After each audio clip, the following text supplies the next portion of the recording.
मनस्थिति बहुत ही उद्विग्न है। 2 महीने हो गए, पंजाब से आने वाला राजपथ पूरी तरह से घिरा हुआ है। पार्टियां चल रही हैं।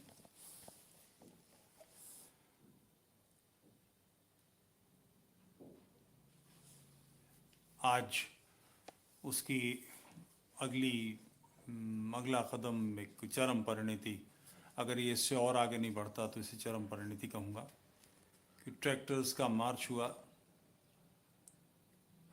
पुलिस घुटनों के बल बैठी गिड़गिड़ा रही थी, आप मार्च मत निकालिए। नहीं, हम तो निकालेंगे। अच्छा, ऐसा कर लीजिए, फिर ऐसा कर लीजिए, नहीं ऐसा कर लीजिए। 12 बजे से उनको समय दिया गया, एक रूट बताया गया, उन्होंने जहाँ मर्जी आए वो मार्च किया। लगभग विप्लव की सी स्थिति। दिल्ली में ऐसा विप्लव पहले भी हुआ है। इतिहास में जाएं तो नादिर शाह ने जब दिल्ली लूटी थी, लूटने वाले तो हम थे मगर राज उस पर मुगलों का था। मतलब एक डकैत ने दूसरे डकैत को हराया और उसके बाद हमने मार खाई। नादिर शाह की फौजें दिल्ली में घुस गईं, कोई रोकने टोकने वाला नहीं था। मुग़ल फौजें भाग गईं और हम जैसे लोग छतों पर, मकानों में कैद थे कि शायद बच जाएं। भयानक लूटपाट हुई। आज भी उतनी बड़ी चुनौती। लाल किले पे लगा हुआ तिरंगा झंडा नोच के फेंक दिया गया और उसकी जगह मालूम, मगर वो झंडा, ऐसा कहा जा रहा है प्रेस में, हो सकता है वो खालिस्तानी झंडा ना हो। बहरहाल कुल मिलाकर तिरंगा हटा देना स्वयं में एक बड़ी घटना है। पंजाब में जियो के टावर्स उखाड़े जा रहे हैं और हमारे जो तथाकथित अन्नदाता हैं, एक मुट्ठी गेहूं भी मुफ्त नहीं दिया, एक मुट्ठी चावल मुझे मुफ्त नहीं दिया। मैंने हर चीज़ खरीदी है, कोई चीज़ सस्ती कभी नहीं मिली, जो बाज़ार रेट था उसी पर मिला। तो ये अन्नदाता किधर से हैं मुझे नहीं मालूम। अन्नदाता जो देता है उसको कहा जाता है, ऐसा तो कुछ नहीं हुआ कभी। आज बस पलट दी गई, पुलिस वाले पथराव से मारे जा रहे हैं। AK-47 लिए हुए पुलिस वाले भाग रहे हैं और उनको लाठियां लेकर लोग, तलवारों से लैस लोग भगा रहे हैं। पुलिस के लिए कोई कठिनाई नहीं है। 5-7 हज़ार 10 हज़ार की पब्लिक को सेट करना पुलिस के लिए आधे घंटे का काम है अधिकतम, मगर इसके लिए आदेश चाहिए। आदेश क्यों नहीं दे रहे? आप गुजरात के शेरों, आपको क्या हो गया है? दिल्ली में शाहीन बाग में यही उपद्रव हुआ।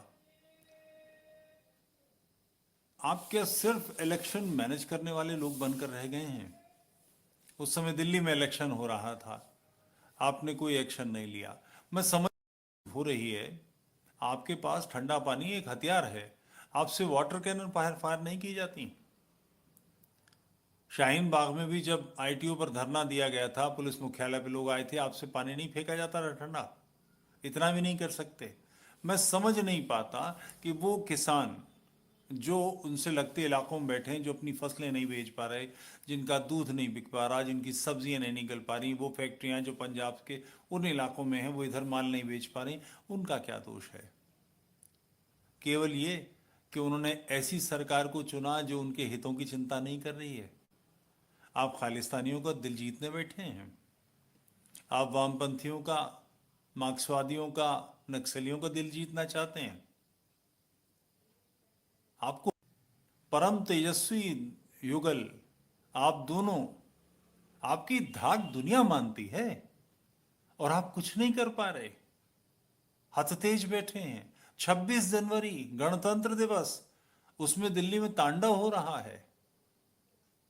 एक जो सामान्य जानकारी एक दरोगा को, एक SHO को होती है, वो स्तर भी नहीं है आपका। आप कुछ नहीं कर पा रहे, राज करना नहीं जानते आप। मध्य प्रदेश की घटना बताता हूं।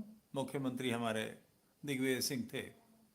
मंदसौर में किसानों ने वहां की उपद्रव मचाया, 36 किसान भुनवा दिए। मनाते रहिए वीडियो, करते रहिए उधम, उसके बाद भी सरकार आई, कुछ नहीं हुआ। क्योंकि जो किसानों के उपद्रव के कारण से अधिकार है, उपद्रव करने का अधिकार है, तो दूसरों का उपद्रव न सहने का भी तो अधिकार है। मैं बहुत निराश हूं, बहुत मायूस हूं। बंगाल में कार्यकर्ता मारे जा रहे हैं, आपके काफिले पर पथराव होता है, और आप इसे कायराना हमला कहते हैं। कितने कार्यकर्ताओं की बलि चाहिए? और उसके बाद क्या होगा? यही तो होगा ना कि बंगाल में ममता की जगह भाजपा की सरकार आ जाएगी, फिर क्या होगा? उत्तर प्रदेश में तो भाजपा की सरकार है, जहां से ये समस्या लेकर आया टिकैत। ग्राम पंचायत का चुनाव नहीं जीत सकता है।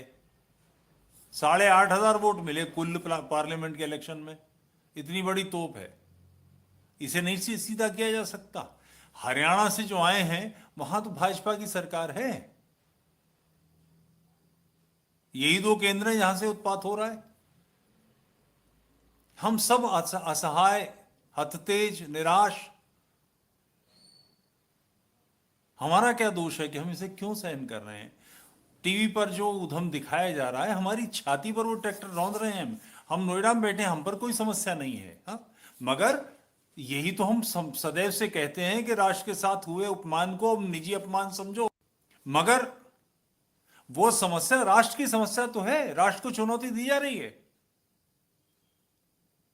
आपको नहीं लगता? ये मुझसे तो कहीं अधिक आपकी जानकारियां होंगी। आपको नहीं मालूम क्या हो रहा है, क्या होने वाला है, आपको नहीं पता था? इंटेलिजेंस आपको नहीं इन्फॉर्म कर रही थी? एक सामान्य पत्रकार जो आपसे कह रहा था, मेरे जैसा सामान्य व्यक्ति जो आपसे कह रहा था, समाज को बता रहा था, वो आप नहीं देख सकते? ये तो नहीं हो सकता। आप राष्ट्र के सम्मान की रक्षा कब करेंगे? मैं सदैव से कहता हूं, ब्यूरोक्रेसी वो घोड़ा है जो सवार के बैठते ही भांप लेता है कि इसकी रानों में कितना दम है। जब आप आए थे, धाक बन गई थी आपकी। सब लोग सीधे हो गए थे, सतर हो गए थे, किसी की हिम्मत नहीं थी। धकेल धकेल के, छोटी छोटी बातें करके लोगों ने दीवार से पीठ लगा दी है। अभी 5-7-10 हजार लोग इतना उपद्रव दिल्ली में कर सकते हैं। सीए के खिलाफ अगर 20 लाख 25 लाख लोग सड़कों पर उतर आए तो क्या होगा? हमारा कोई पुरसाने हाल है? विश्व भर में आपकी धाक, आपका दबदबा, आपका रुतबा सब नष्ट हो रहा है। हमें लाइसेंस नहीं दिए जाते, शस्त्र लाइसेंस नहीं मिलते। हमारे बारे में पुलिस रिपोर्ट देती है। पूरा एक सिस्टम है, एक लाइसेंस लेना तारे तोड़ के लाने की तरह है। क्यों नहीं दिया जाता? कि यह माना जाता है कि हमारी रक्षा राज्य करेगा, ये राज्य हमारी रक्षा कर रहा है।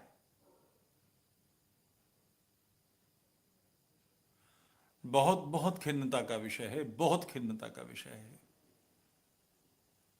कितनी बलियां लेंगे, कितने गले उतरवाएंगे, और इनका इनका भरोसा जीतकर, इनका विश्वास जीत के क्या होगा? आपको लगता है कि यादव आपका आपका आदमी बनेगा? क्या होगा इससे? हमारा कोई मूल्य नहीं। हम दूर दराज के लोग हैं, सीधे अफेक्टेड नहीं हैं, मगर ये सारी चीजें हमको हमारी छाती में भालों की तरह लगती हैं, क्योंकि हम ऐसे किसी भी बदतमीजी को राष्ट्र का अपमान समझते हैं। हमसे ज्यादा तो आपके मन में ये गौरव है।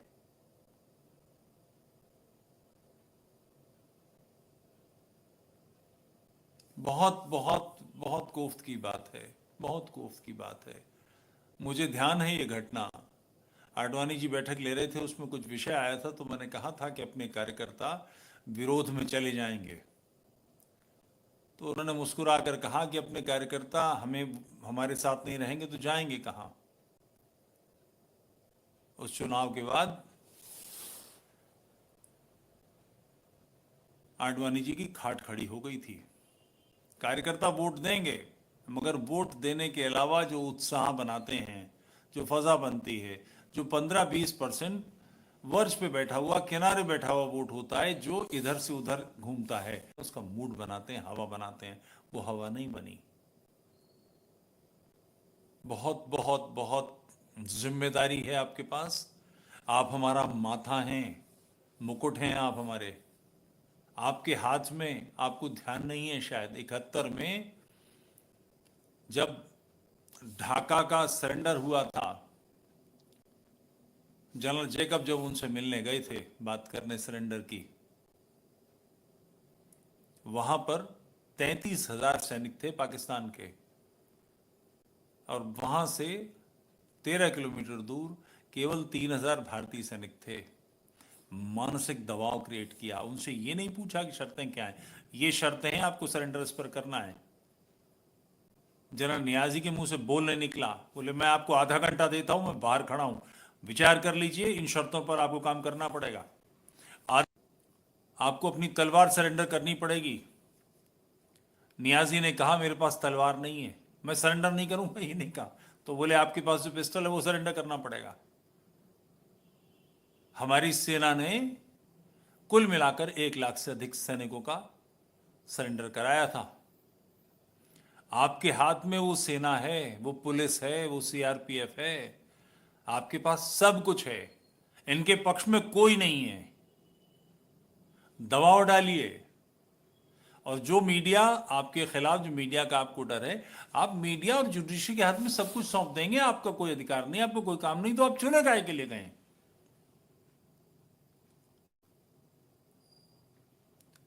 दिल्ली के अंदर आने की इजाजत देने का क्या मतलब है? दिल्ली में आंदोलन करने की जगह तय है, नहीं हम तो यहीं बैठेंगे, ऐसा कैसे हो सकता है? कल को प्रधानमंत्री हाउस घेर लिया जाएगा, राष्ट्रपति भवन घेर लिया जाएगा, संसद घेर लिया जाएगा, क्या होगा? और राष्ट्रपति भवन सिर्फ राष्ट्रपति भवन नहीं है, वो हमारी राष्ट्र का मान है। उस पर कोई हमला करेगा, कोई उसके साथ बदतमीजी करेगा, और जिस रास्ते पर आएंगे वहां के सारे लोगों को धमकाते हुए, हंगामा करते हुए आएंगे, आप इस पर कोई एक्शन नहीं लेंगे। आप हमें शस्त्र नहीं देते, हमारे हाथ बांध के रखते हैं। हम अपनी रक्षा कैसे करें? आप हमारी रक्षा करेंगे नहीं, अपनी रक्षा करने के लिए हमें छोड़ेंगे नहीं। मैं सोचता हूं कई बार कि अमृतसर के पास तो बाघा बॉर्डर है, हमारा सेनाएं लगी हुई हैं, मगर कहीं इधर उधर से पंजाब के, पाकिस्तान वाली पंजाब के 500 लोग मोटरसाइकिलों पर और वेपन्स पाकिस्तान में कॉमन है लेकर आए, तो हमारे शहर तो उड़ते चले जाएंगे। कोई व्यवस्था ही नहीं है, कोई रोक टोक ही नहीं है, निर्णय लेने की क्षमता ही किसी में नहीं है।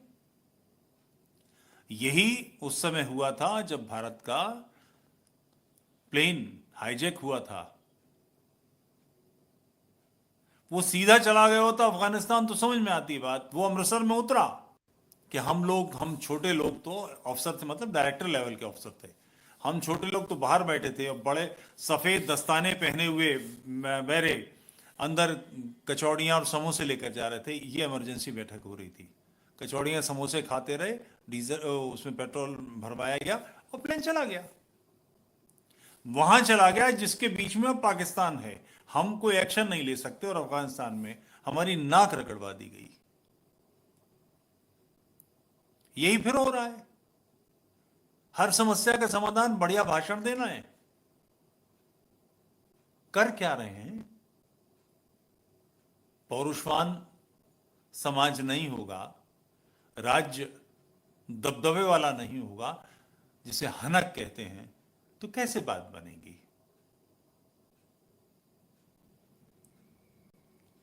अपनी जिम्मेदारी लीजिए।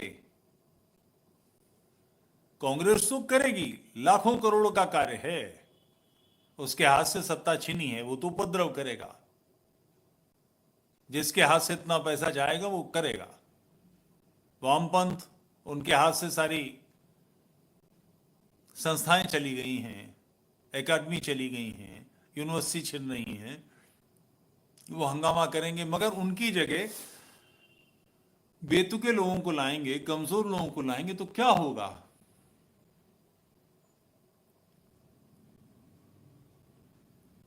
आप दोनों गुजरात के शेर कहलाते हैं। अब गुजरात के शेर अगर बकरियों की तरह व्यवहार करेंगे तो कैसे चलेगा? बंधुओं, मायूस मत कीजिए।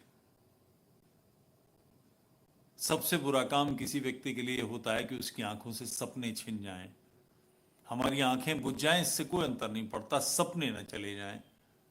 इस समय कमजोरी हमारी सपने छीनने के बराबर है। ऐसा मत कराइए। पौरुषवान बनिए, राष्ट्र आपके साथ खड़ा होगा। आप शाहीन बाग में चुप रहे, ये खड़ा हो गया। इससे ढंग से नहीं निपटेंगे, इसके बाद सीए के प्रदर्शन में 10, 20, 50 लाख लोग, 50,000, 5, 7, 10 शहरों में बैठ गए, तब क्या होगा?